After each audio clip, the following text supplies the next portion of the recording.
Today is Sunday, December 30th, and this is Celtics Beat on the CLNS Media Network, the leading online provider of audio-video coverage of the Boston Celtics. I'm Adam Kaufman, and episode 295, featuring Celtics team reporter and analyst Marc D'Amico, is brought to you by Blue Chew. Visit BlueChew.com, get your first shipment free when you use our special promo code CLNS. Just pay $5 shipping.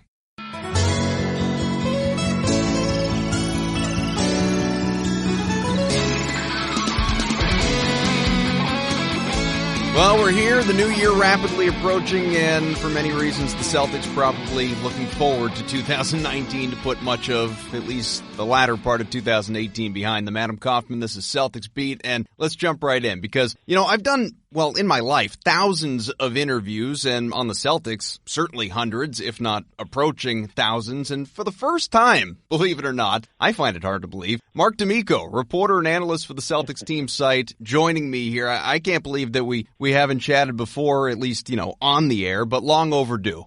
Well, you know what, Adam? As long as it's happening now, that's all that really matters, right? There you go. Well, I'm glad we're doing it. And it's a treat, too, because you're up close and personal with the players, the coaches, members of the front office on a daily basis. And so I think that inside perspective is something that people are really going to be curious about because you see a lot of the things that many in the traditional media don't, traveling with them and that sort of thing. And, many people believe that Christmas is kind of that point in the NBA schedule where teams should have a pretty clear idea of who they are, what they're capable of. But even Danny Ainge has recently acknowledged he doesn't know what this group is. And we saw that overtime win over the Sixers Christmas Day. It was exciting. The explosion from Kyrie Irving, who's been all NBA level the last dozen or so games. That was followed by the blowout loss in Houston where James Harden showed he's still league MVP. This, real quick, before I get your take, Mark, is what Kyrie said after that loss in Houston to start the road trip.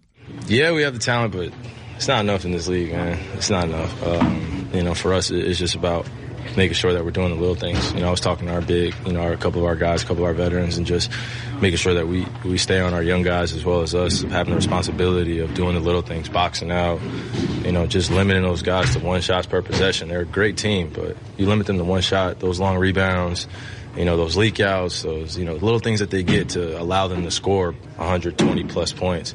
You take away some of those things, the game becomes a lot harder for them. And the game got hard for them, but it's just maintaining that and being able to sustain it throughout the whole game. I suggest you subscribe to the CLNS YouTube page. You can always find great Celtics pregame, postgame sound, locker room sound, whatever, from all over the place. But let's get to it, Mark. 35 games in. Who are they? I don't think anyone knows, honestly. I think we've seen the good, we've seen the bad, we've seen the ugly, and I don't think we're going to know who this team really is until probably, I would say, a little bit after the All-Star break.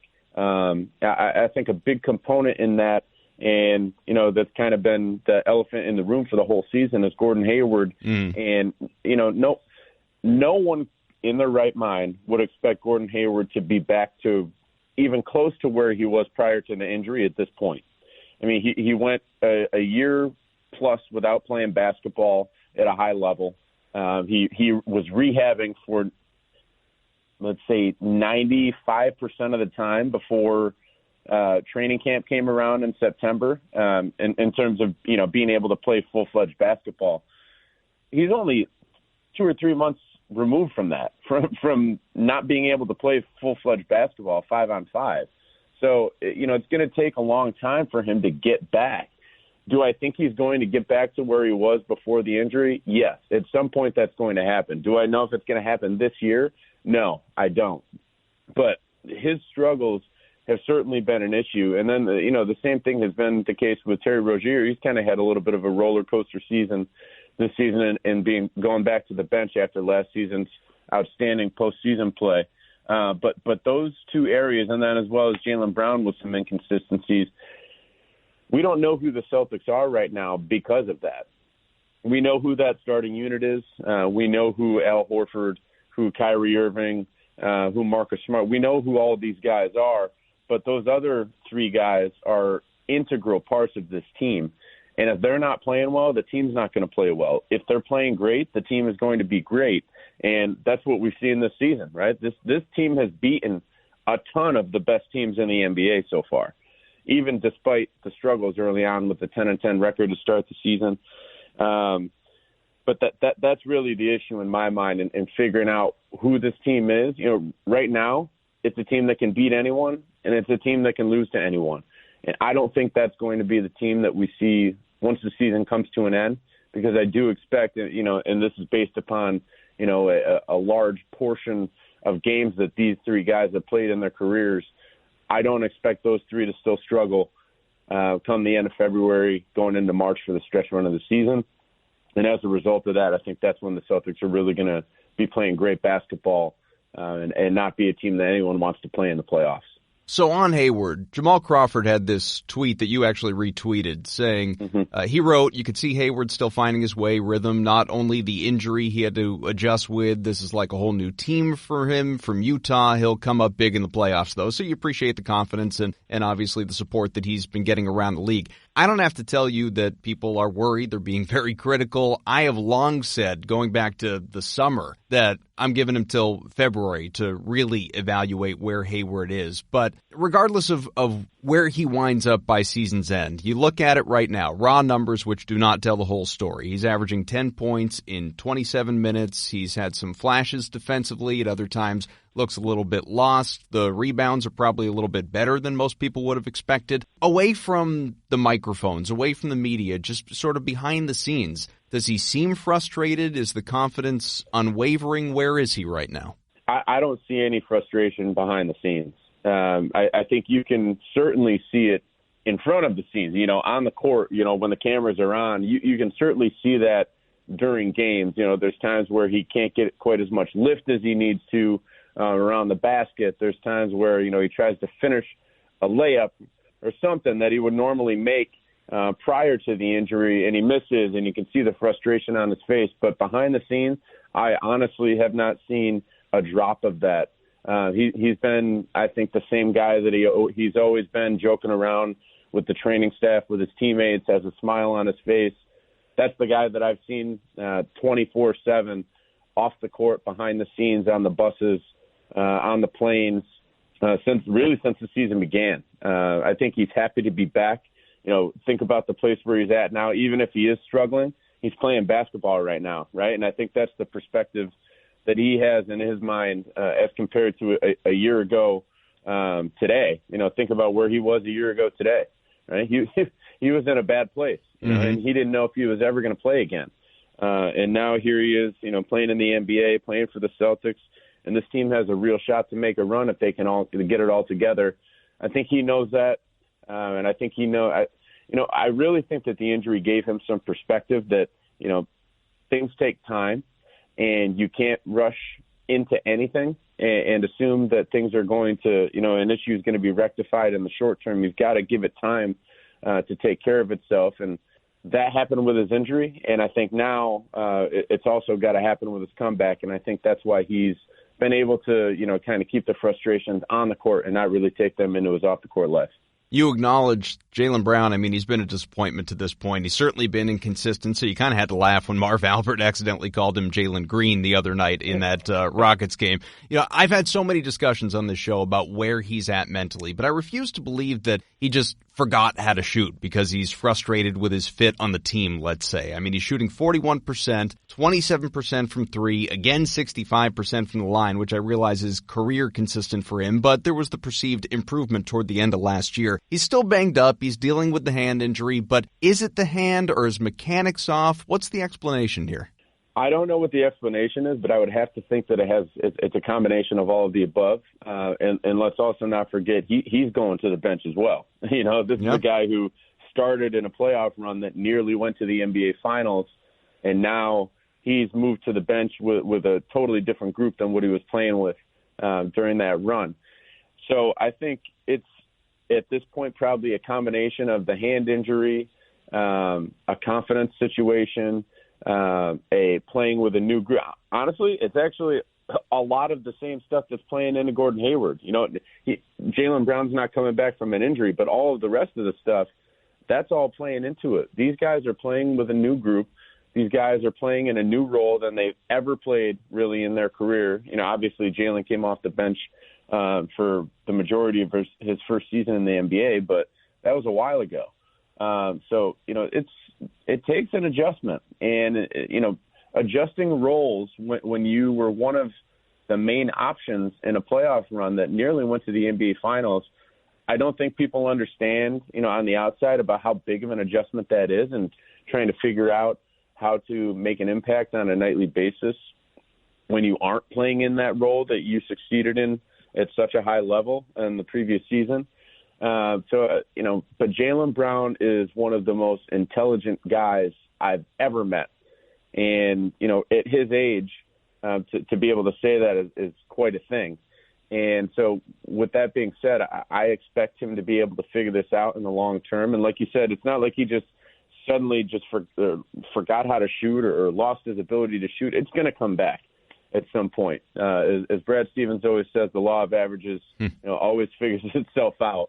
And my assumption is that the same will happen with Jaylen Brown at some point during the season. This guy's not going to be lost the whole way. He's going to figure it out. I always believe in the NBA that talent always trumps, and we know the talent that Jaylen Brown has. We've seen it, play itself out in front of our eyes on the brightest of stages. And when you see that and you have that evidence, you can't.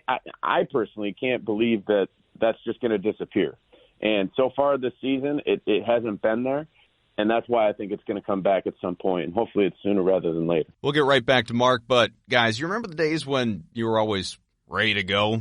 Well, now you can increase your performance and get that extra confidence in bed. Listen up, BlueChew.com. That's blue like the color blue, BlueChew.com. It brings you the first chewable with the same FDA-approved active ingredients as Viagra and Cialis, so you know they work. You can take them anytime, day or night, even on a full stomach, and since they're chewable, they work up to twice as fast as a pill, so you can get ready whenever an opportunity arises. Now, this isn't just for guys with dysfunction, by the way. It's for any guy who wants extra function and to enhance their performance in the bedroom. Who wouldn't want that? Blue Chew is prescribed online, shipped straight to your door in a discreet package, so no in-person doctor's visit, no waiting in the pharmacy. Best of all, no more awkwardness. They're made in the USA, and since Blue Chew prepares and ships direct, they are cheaper than a pharmacy. Right now, we've got a special deal for our listeners. Visit BlueChew.com. Get your first shipment free when you use our special promo code CLNS. Just pay $5 shipping. That's it. Again, that's Blue, B-L-U-E, Chew.com, promo code CLNS to try it free. Get back to the show. It's been an interesting week for Kyrie. There was the reported altercation, that's probably too strong a word for it, but a dispute with Brad Stevens that occurred earlier this year led to much better play from him and the team overall the last month, but more recently, the 40-point game where he, as he put it, acted up in front of family and friends at the Garden, the proclamation that he's been more focused on his two-way play, he's in the best condition he's ever been in after we recall the start of the year when Tommy Heinsohn called out his conditioning. What have you seen from his growth just from last year to where he is now?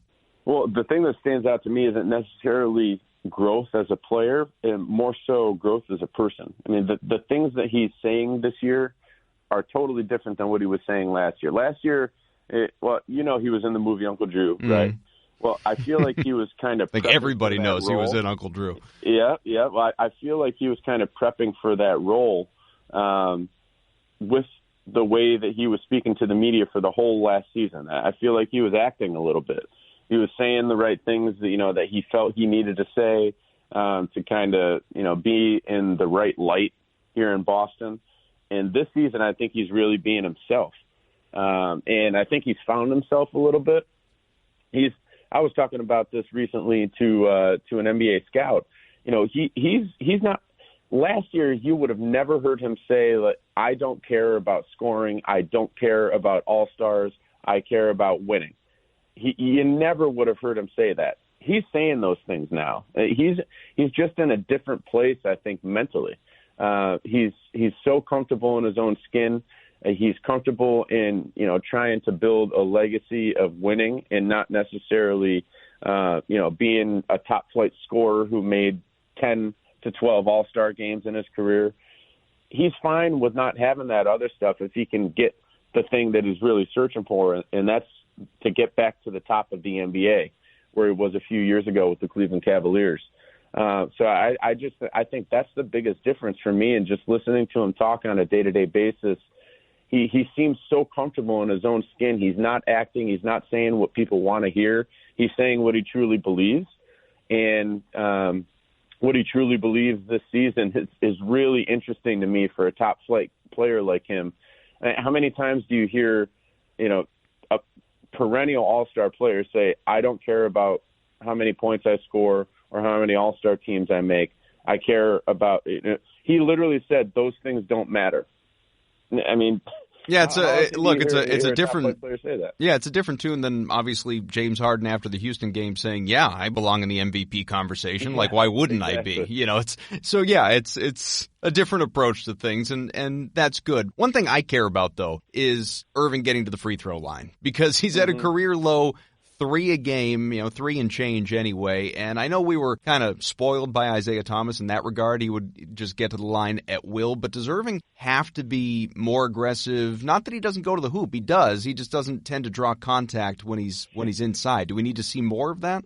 Yeah, it's funny because before the Rockets game, I was talking to some people and I said, these two players are the same in the fact that they can score in bulk, but they're so different in the way they score. James Harden creates contact. Kyrie Irving creates space. Right. That's the difference between them. Kyrie Irving is not trying to draw body contact to get to the line. He's trying to create just enough space to get his shot off cleanly and make it. And obviously, as you can look at his shooting splits this season, they're pretty impressive, especially considering how much he struggled during the first 6-7 games of the year. You discount those first 6 games, he's having a career year as a shooter, which is impressive for a guy who's been, one of the top shooters in the league since he came in. But I don't know if I would ask him to kind of shift the way that he scores. I think he's always been a guy who creates space for himself, and that's how he gets into a rhythm and makes shots. What I think is that other guys on the team, Marcus Morris, Jaylen Brown, Jason Tatum in particular. I feel like Jason Tatum can attempt 6 to 7 free throws per game if he really sets his mind to it. We've heard a lot of talk this season about, him taking the mid-range jumpers and the fadeaways and the turnarounds. I think if he drives to the basket, he can take 6 to 7 free throws per game, and that'll kind of alleviate a little bit of what we're talking about here with Kyrie Irving. But again, I reiterate, Kyrie Irving is a guy who creates space. He's been doing that for the majority of his career. And when you're shooting nearly 50-40, I'm not going to really ask him to do a whole lot different. I don't think that's the Celtics' problem. I think the problem for them is that they need to figure out what's going on with Hayward, Rozier, and Brown. And once those guys figure it out, they're going to be back to being a top-flight team. Well, definitely relevant to those other guys, and a giant concern as things stand right now is this team's in real dire straits offensively when Kyrie's on the bench, like double digits dire. So how does Brad Stevens solve that problem? I don't think there's a magic pill that he can take or that the team can take. Honestly, nice as that would be. Yeah, no, I mean, I'd sell it to him right now if that existed. But no, it's just a matter of getting the guys back on track, and I don't know necessarily how to do that. If I did, I think maybe I'd be sitting on that bench every night. But, I think this is – you got to take a long-term approach. It doesn't matter where the Celtics are at the end of December. It matters where the Celtics are at the end of April, May, and June. And it's going to take time for these guys to not only figure out their roles, but also, for a guy like Hayward in particular to be able to get back to being 100% healthy and confident in himself. I know it's not a great answer to your question, but I don't know exactly what needs to be done or what Brad Stevens can do. But it's going to take time for these guys to get back to who we've seen them be in the past as recently as May of this year. So it is wild coming into the year because all the talk, and look, the fans, many in the media, most in the media, and the players themselves, and they've acknowledged it, bought into the hype. It was, C's have 5 All-Stars. Look at that starting lineup.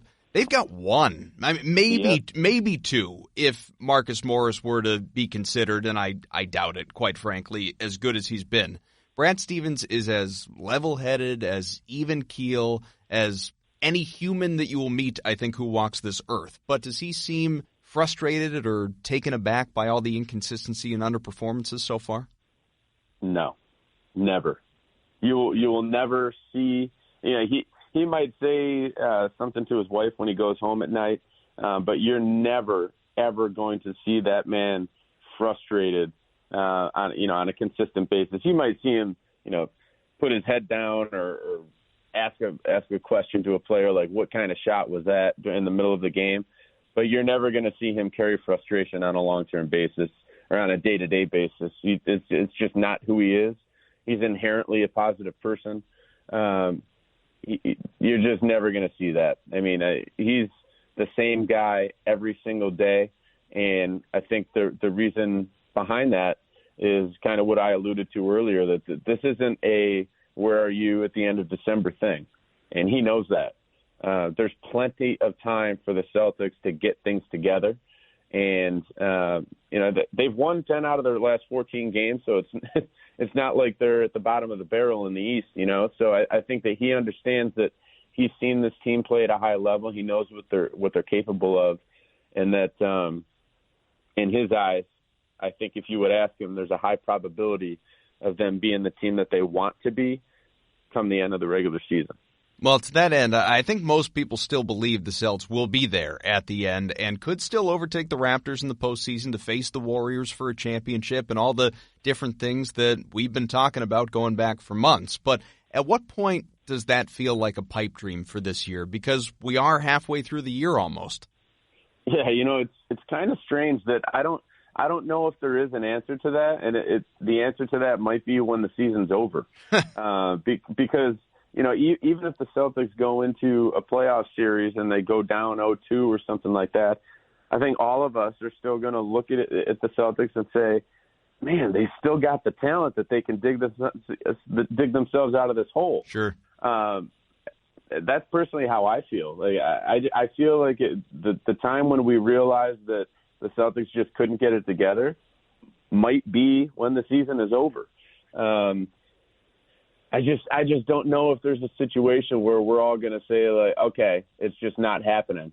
And the reason behind that is because we have the evidence of who these players and this team can be. And if we didn't have that evidence, I think it would be a different story. Even last year, right? Like Gordon Hayward goes down first night of the season. I think everyone in their right minds probably said, okay, the Celtics don't have a shot of getting out of the Eastern Conference.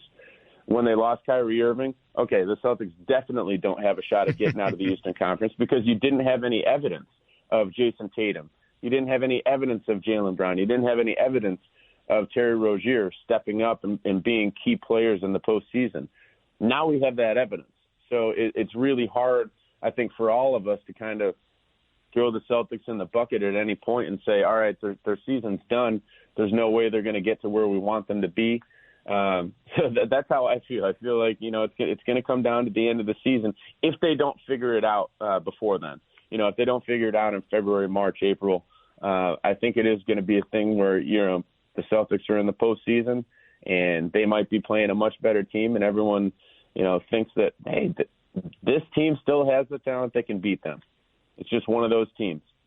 Marc, we'll wrap with this, something that can't be overlooked. We've seen it multiple times already this year in the games that he has been out. The team is desperately missing Aron Baynes. Defensively, inside, impacting the glass. I know he's not a guy that always racks up the rebounds, but clearly his positioning, his presence impacts the rebounding. The physical play, rotations are different. He's a difference maker, and this is a guy we know he's going to miss a month or so, but they need him back as soon as possible. Yeah, no, I think the word that you used there, presence, that's the thing. And it's not only just the presence on the glass, the presence around the basket from a defensive standpoint. It's the presence behind his teammates, right? Like they know he's going to be there. They know that he's reliable. They know that he's going to be in the exact place where he's supposed to be on every defensive and offensive possession. And that makes other players around him more comfortable. So, I do think that he is a very important piece to this puzzle. And I think that, I know nothing at least from a front office standpoint or from an injury standpoint. I haven't been told anything, but I wouldn't be surprised if he's back a little bit earlier than we originally expected. And that I only say that because I've seen him. He's riding. Jay King tweeted about it before the Rockets game. Aron Baynes was riding a bike out in the hallway, and he was really going after it on that bike. That's not the thing that stands out to me. The thing that stands out to me is that he had that left hand wrapped around the handlebars of that bike. And, at this point, he's not too far removed from that surgery. When he's already grabbing around the handlebars of a bike, that tells me that he's in a pretty good place. And the wrap and the padding that he's wearing around that hand is kind of getting less and less. So I feel like he might be ahead of schedule. Don't quote me on that. I don't know for sure that he's going to be back early, but it looks like he's progressing really well, so we might see him sometime soon. Should I bother asking you if Danny Ainge has any, trade permutations with Anthony Davis written on the whiteboard in the office, or should we just leave that alone? I would leave that alone. Marc D'Amico, Celtics team reporter as well as analyst, and great to finally have you on the show. Let's definitely do it again before the season's out. All right, Adam. I appreciate it. Great stuff from Marc. Had to at least get some mention of Anthony Davis into that conversation. I know that that's not an area he probably is even allowed to touch, and quite frankly, it's a little stale. We did a lot of it with Gary Washburn last week and what it would take and whether it's realistic, the chances, the percentage odds of Davis landing in Boston. So if you're curious, I encourage, go back, listen to that show because there's a lot of still incredibly relevant information in that episode as well as this one. It's not, we're big picture here on Celtics Beat. It's not always about a specific game. It's things that relate to the team on the whole, the league, other teams, the competition, possible trades, free agency, contracts, what individual players are doing, what they're trending toward. So, again, every episode, people are still going back and listening to the Bob Ryan episode from weeks ago. And it's Bob Ryan, so why wouldn't you? Could listen to him talk basketball for hours on end. But it just goes to show, no show is too quickly out of date. That in mind, let's get a few Twitter questions in from Jordan. We tackled this a lot with Marc just now, but what's the future of Hayward? Will he ever return to his true form, and would Danny consider moving him? Well, first off, I think the closest thing that Ainge has on this team to an untouchable or closest person would be Jason Tatum, a guy that I have said I would not give up in an Anthony Davis trade. Second to him, next is Kyrie Irving. And look, I know the relationship between Brad Stevens and Gordon Hayward and an incredibly tough decision on Gordon's part to leave the familiarity and comfort and success in Utah to come to Boston, to take a chance on the Celtics, to team with Kyrie Irving, to play for his old college coach, to come to this organization, to come to the Eastern Conference, the perceived easier route to the NBA Finals, all these different things. He absolutely, speaking just from my opinion, I haven't asked Danny about it, absolutely would be involved or would be considered for a trade. No question. Gordon Hayward would be on the move if there was a better piece or more logical piece coming back the other way, especially if he doesn't return to form, given that contract, the max contract, the $30 million a year, and that he's not himself right now. And as Marc talked about, will he return to form? I believe he will. Will it be this year? Come playoff time? I sure as hell hope so. But I'm not overly confident about it. I never was. I didn't think he was going to average 18 points this year, which, by the way, would still be worse than I think what most people expect him to do in Boston, coming off of those last couple of years in Utah and the playoff run that he had with the Jazz in that final season a couple of years ago. People want him at 20-plus. They want Kyrie at 20-plus. They want Tatum at 20-plus. People want the Celtics to average 120 points a game and everybody scoring left and right. Not realistic. But Hayward can't be a guy, and again, he's averaging 10, 11 points right now. He can't be a guy that's averaging 15 to justify a max contract. He just can't. And I don't think he's going to be that guy. This year, sure, I'm not even sure he'll average 15. But in future seasons, I do think he's going to get closer to where he was. John wants to know, Jason Tatum, is he having a sophomore slump? Offensively, I would say no. I know the three-point shooting in particular is not what it was last year. Defense is a little bit concerning. He's taken a step back defensively, absolutely. And, I talked about this a lot. Go back, review the tape. I was never on the bandwagon of people that thought he was going to average 20-plus points this year with this offense, with all the talent around them. I thought that was insane. Quite frankly, I said I didn't think he was going to average 18, and right now he's at 16 and change, almost 17. I figured he's going to be 15, 16 points per game. I think that's where he's going to wind up, even as that perceived second option, offensive go-to option to Kyrie Irving. Will he be that guy come to the playoffs and do what he did last postseason? Hope so. But is he having a sophomore slump? He's, again, short of the defense not being where it should be, I would say he's basically where I thought he was going to be. Again, I thought he'd be shooting a little bit better from three, but he's not wildly off to the point where I'm going to call it a slump or that he's regressed. He just hasn't taken a giant leap forward or much of a step forward at all. He's pretty consistent to where he was his freshman year in the NBA, and we got half a season to go to see him turn that around and improve the D, improve the shooting, and do what he did hopefully in the postseason again come this spring. And from PWR, what do we do about Marcus Morris free agency? Wave goodbye. If you're really nice, drive him to the airport to wherever he's going. I love Marcus Morris. I would love him to come back. It's not going to happen. He's going to get a better offer elsewhere.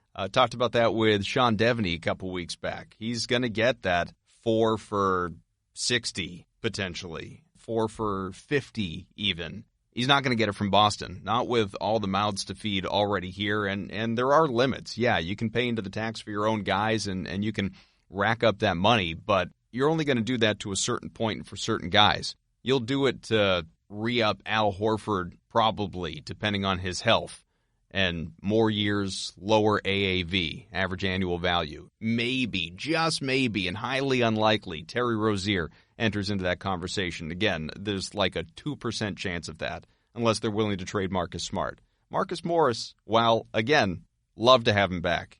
Start him, put him on the bench, whatever. Guy's been a microwave this year. He's not going to be back. So, again, you wave goodbye. With that, we're going to wave goodbye as well. Once again, today's show brought to you by Blue Chew. Visit BlueChew.com. Get your first shipment free when you use our special promo code CLNS. Just pay $5 shipping.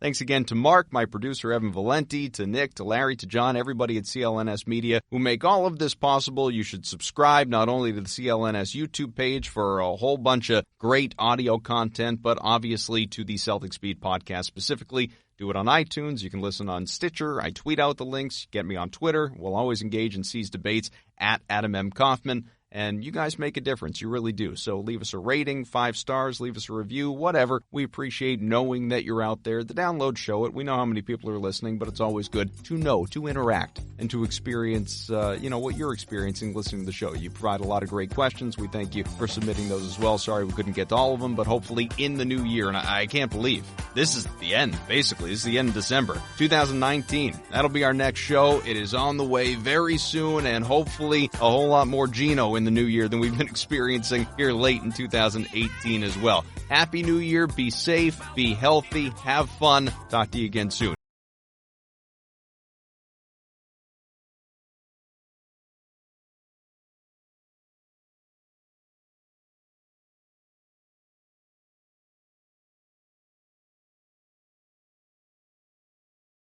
Hello, I'm Dan Lothian, host of the Behind the Media podcast on the CLNS Media Network.